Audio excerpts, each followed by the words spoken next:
ناظرین، ہمارے ملک میں املی اور آلو بخارے کو بہت زیادہ استعمال کیا جاتا ہے۔ مختلف چٹنیوں سے لے کر مزیدار پکوانوں تک ہر جگہ اس کو استعمال کیا جاتا ہے۔ جہاں اس کے بہت زیادہ فائدے ہیں، وہاں اس کے کچھ نقصان بھی ہیں۔ اس ویڈیو میں آپ کو بتاؤں گا کہ املی اور آلو بخارے کا استعمال کن حالات اور کن افراد کے لیے نقصان کا سبب بنتا ہے، اور ساتھ ہی جسم کی گرمی اور شدید بخار کو تیزی سے ختم کرنے کے لیے ایک بہت ہی زبردست نسخہ بھی بتاؤں گا۔ تو آئیے دیکھتے ہیں املی اور آلو بخارا کے نقصانات۔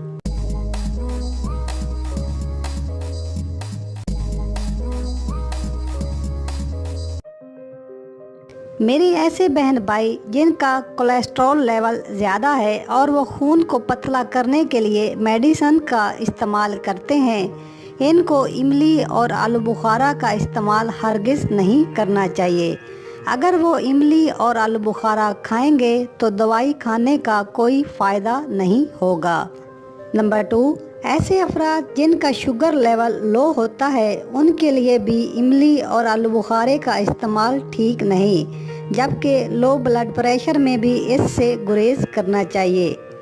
پتے اور گردے کی پتھری کی صورت میں بھی املی اور آلو بخارے کا استعمال نقصان کا سبب بنتا ہے۔ اسپیشلی اگر آپ گردے کی پتھری کے مریض ہیں تو آلو بخارے کے استعمال سے اجتناب کریں۔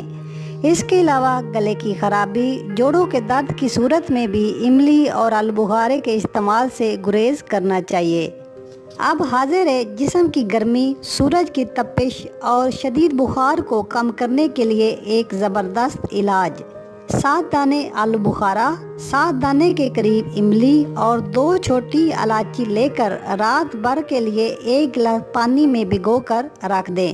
صبح اسی پانی میں صاف ہاتھوں سے املی اور آلو بخارا کو اچھی طرح مل لیں تاکہ اس کے بیج علیحدہ ہو جائیں۔ بیج نکالنے کے بعد اب اس محلول کو گرائنڈ کر لیں تاکہ املی اور آلو بخارے کا گودا اور الائچی اچھی طرح حل ہو جائیں۔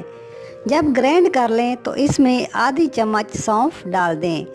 اگر 1 چٹکی کالا نمک ڈالنا چاہتے ہیں تو آپ ڈال سکتے ہیں۔ اس ڈرنک کو دن میں صرف 1 بار ناشتے کے 1 گھنٹہ بعد استعمال کریں۔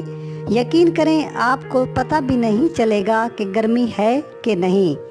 ناظرین، میں امید کرتا ہوں آپ کو ہماری یہ ویڈیو پسند آئی ہوگی۔ مزید اچھی ویڈیوز اور ٹپس کے لیے ہمارا چینل سبسکرائب کرنا